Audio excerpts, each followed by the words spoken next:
Most people believe their home feels overwhelming because there is too much to do. That is not quite true. Look closer and you will find something smaller hiding underneath the mess. Not one giant problem, but hundreds of tiny unfinished 1 minute tasks that were each left just a little too long. A jacket that almost made it to the closet, a cup that almost made it to the sink, a decision that almost got made and then didn't. None of these things are difficult on their own. That is exactly the problem. Because they are so small, your mind never treats them as urgent, so they wait. And they wait next to each other, and then next to 100 more, until one ordinary Tuesday you walk into your kitchen and feel a wave of exhaustion before you have done anything at all. In many Japanese homes, there is a different relationship with these small moments.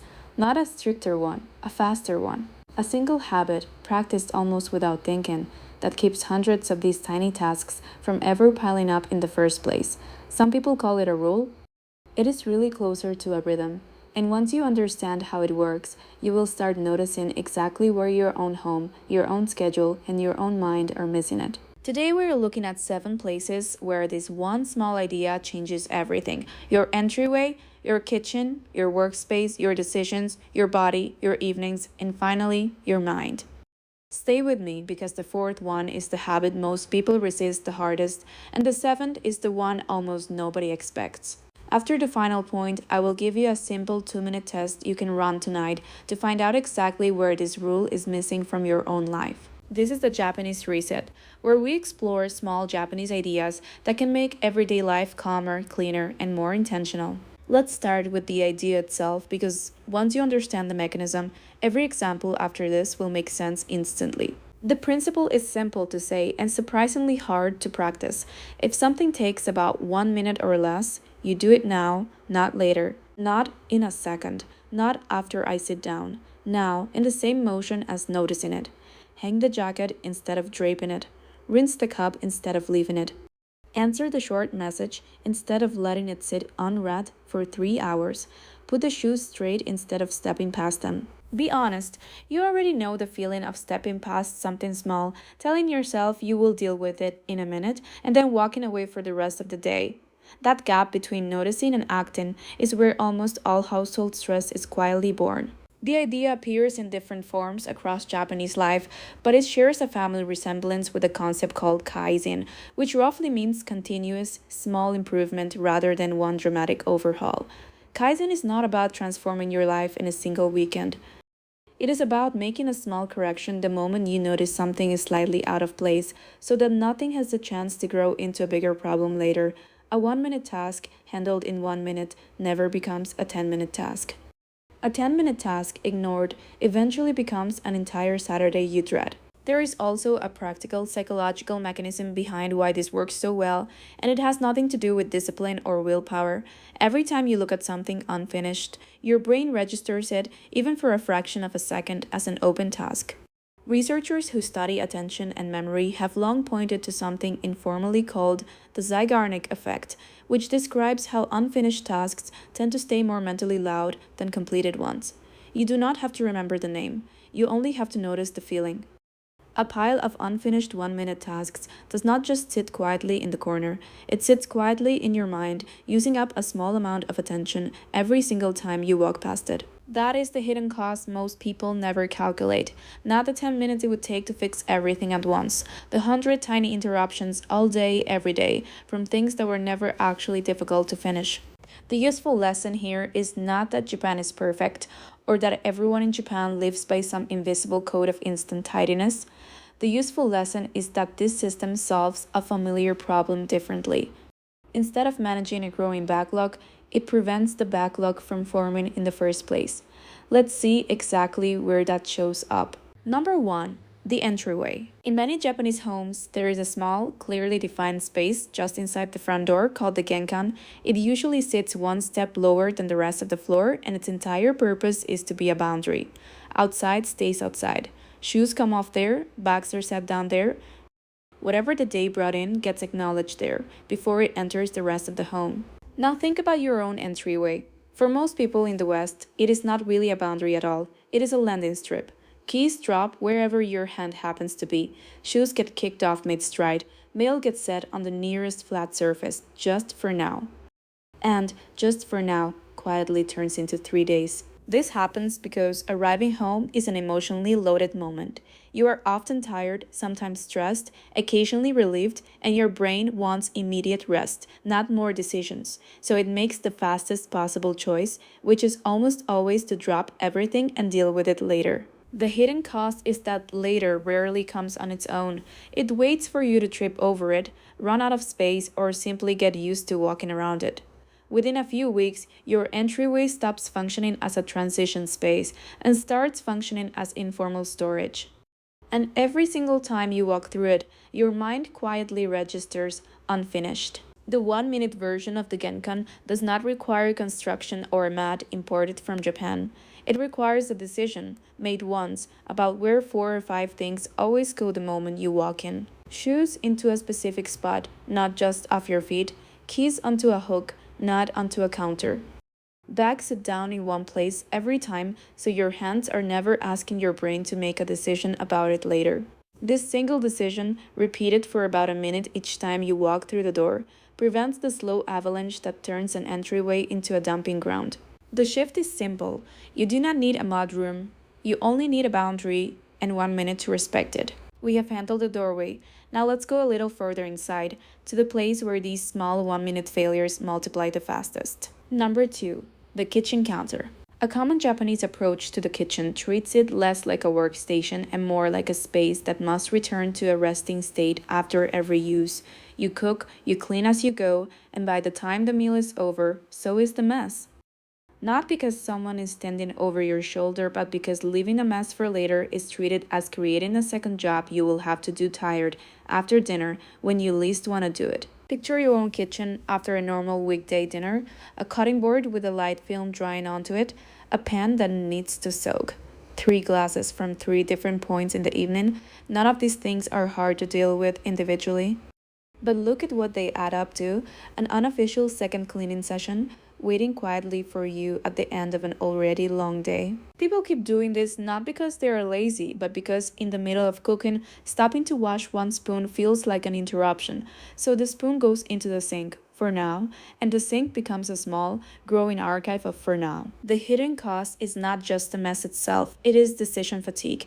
Every dirty item in a kitchen is a tiny, unresolved decision. Wash it now, wash it later, or let it sit until tomorrow. Multiply that by 10 items, and you have created 10 small, low-grade decisions your brain has to keep circling back to, usually right when you are trying to relax. The 1 minute version of this habit is not about scrubbing the entire kitchen while you cook. It is about closing loops as they open. Rinse the knife the moment you set it down, wipe the counter the moment the flour spills, load the one dish into the dishwasher instead of the sink. None of these actions take more than a minute, and each one prevents an entire category of end-of-night exhaustion. A useful way to think about it: the Western system often cleans the mess after it spreads.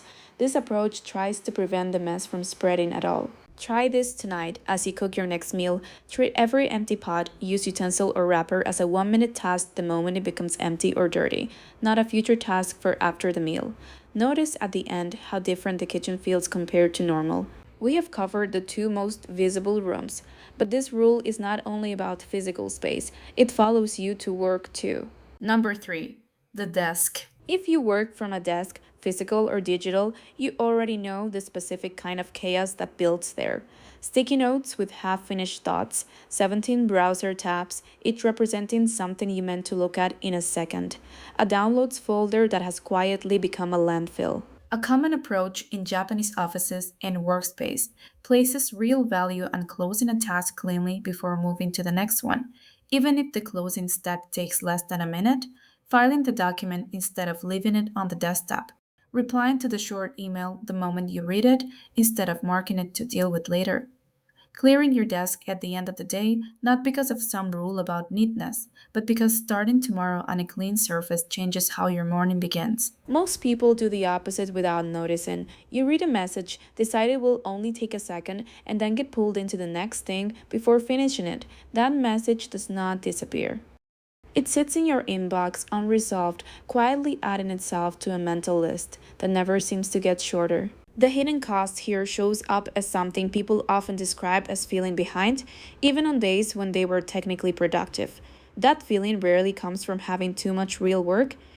It comes from having too many unfinished 1 minute loops open at the same time, each one taking a small slice of attention just by existing. The 1 minute version of this habit is straightforward, but it requires catching yourself in the moment. If a task will take a minute or less, finish it immediately. Reply, file, delete, or note it down completely, not partially. If it will take longer, give it a specific real time later instead of leaving it in a vague mental waiting room labeled soon. Before you try this, there is one mistake to avoid. Do not turn this into an excuse to interrupt deep, focused work every 30 seconds to answer something small. The rule applies to loose ends, not to deliberately breaking your concentration.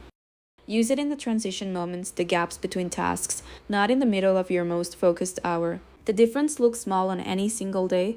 Over a month, it is the difference between ending each day with 300 loose threads and ending each day with almost none. We have handled what you can see: your entryway, your kitchen, your desk. The next few points affect something harder to notice, but arguably more important: how your mind experiences the day. Number 4, decisions. This is the one most people resist because it asks you to apply the 1 minute idea somewhere far more uncomfortable than a countertop. Your choices. Think about how many small decisions quietly sit unresolved in your life right now. What to do with a jacket that no longer fits the person you are today. Whether to keep a subscription you forgot you were paying for. Whether to finally reply to a message you have been avoiding for a week, not because it is difficult, but because you keep telling yourself you will think about it later. A common thread in Japanese approaches to minimal living, sometimes discussed under the idea of Danshari, involves the practice of separating from what is no longer necessary rather than holding on to things indefinitely out of guilt or vague future usefulness. The point is not aggressive minimalism, the point is that unresolved decisions carry weight, even when the object or task itself seems small. There is also a concept called Mottainai, a sense of regret over waste and a respect for the value of things. It is often used to explain why people keep items far longer than they use them. But the same instinct, left unexamined, can trap you in decisions you have quietly already made in your gut, but have never allowed yourself to finish out loud. The hidden cost of an unresolved decision is not the decision itself, it is a low, constant hum of carrying it. Every time you open that closet, glance at that subscription charge, or see that unanswered message notification, your brain briefly reopens the case, weighs it again, and closes it again, unresolved. That happens dozens of times a day, and almost none of it is doing you any good. The 1 minute version of this habit works like a filter, not a purge. When a small decision crosses your mind for the second or third time, and you already know deep down what the answer is, give yourself 60 seconds to finish it, cancel the subscription, set the jacket aside for donation. Send the 2-line reply. You are not required to make every decision instantly. You are only required to stop reopening the ones you have already made. The shift is simple. You do not need to overhaul your entire relationship with decision making. You only need to notice the ones you keep redeciding and give each one its final 60 seconds. Let's move from the mind to the body because this rule shows up there in a way most people never expect. Number 5, movement. Modern life often treats exercise as something that only counts if it is long, structured, and slightly punishing. A full workout, a scheduled class, an hour you rarely feel like giving up. On a day when that hour does not exist, most people simply skip movement altogether, treating some as not worth doing if it isn't enough. A very different, much smaller idea appears throughout everyday Japanese life, less as formal exercise and more as an unhurried, regular walk called Sampo. It is not a workout, it is closer to a pause with your legs moving, often taken after a meal or in the early evening, without any pressure to reach a certain distance or pace. The useful principle underneath this is not really about walking specifically. It is about treating movement as something that can happen in short, repeatable, low pressure minutes rather than only in long, high effort sessions you may not have time for on a given day. Research on prolonged sitting suggests that long, unbroken periods without movement may be associated with a range of negative effects on circulation, posture, and energy levels, independent of whether someone also exercises formally elsewhere in the day. In plain terms, an hour at the gym on Monday does not necessarily undo 11 hours of sitting on Tuesday, Wednesday, and Thursday. The 1 minute version of this habit is not a replacement for real exercise if that is part of your life already. It is a floor, not a ceiling, standing and moving for even 1 minute every hour. A short walk after a meal instead of moving straight to the couch. Choosing stairs for one flight instead of automatically reaching for the elevator. None of this replaces intentional fitness. It simply refuses to let entire days pass with zero movement at all simply because a real workout did not happen. Let that idea land for a second. The goal is not to convince you that a 1 minute walk is a workout. It is to remove the all or nothing thinking that keeps so many people doing nothing at all on their busiest days. We are almost through the visible and physical habits. The final two move somewhere quieter into your evenings and, finally, your mind. Number 6. The evening reset. Picture a typical modern evening. The television or the phone stays on until the exact moment you decide to sleep. There is no clear boundary between the day and rest. One simply bleeds into the other, and then you wonder why falling asleep sometimes takes longer than it should. A common practice in Japanese homes involves a clear, almost ceremonial closing to the day, sometimes centered around Ofuro, a slow, warm bathing tradition meant not just for cleanliness but for signaling to the body that the day is ending. You do not need a Japanese style soaking tub to borrow the underlying idea. The principle is what matters, a short, repeated sequence that tells your body clearly and consistently that rest is beginning. The hidden cost of skipping this transition is that your nervous system does not get a clear signal to downshift. You go from scrolling, working, or half watching something straight into trying to fall asleep, and your body is still partially in day mode when your head hits the pillow. The 1 minute version of this habit is a short, repeatable closing sequence performed the same way most nights. It might be as simple as dimming the lights, setting your phone to charge outside the bedroom, and taking 60 seconds to glance around the room and put back the two or three things that do not belong there. It is not about a perfect routine, it is about a consistent signal. Try this tonight. Choose one simple 1 minute closing action and do only that in the same order before bed. Notice over the next week whether falling asleep starts to feel slightly less like a struggle and slightly more like a natural next step. And now, the final point, the one almost nobody expects, because it has nothing to do with your home, your desk, or your body.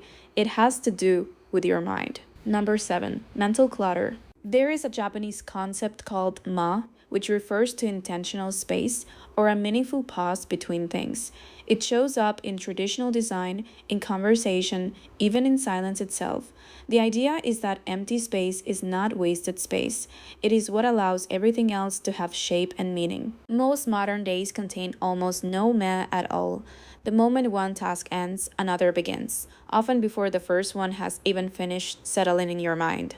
Notifications arrive mid-thought, one video ends and another begins automatically. There is rarely a true pause, only a series of transitions so fast they barely register as transitions at all. The hidden cost of a life with no space in it is a specific kind of fatigue that has nothing to do with physical tiredness.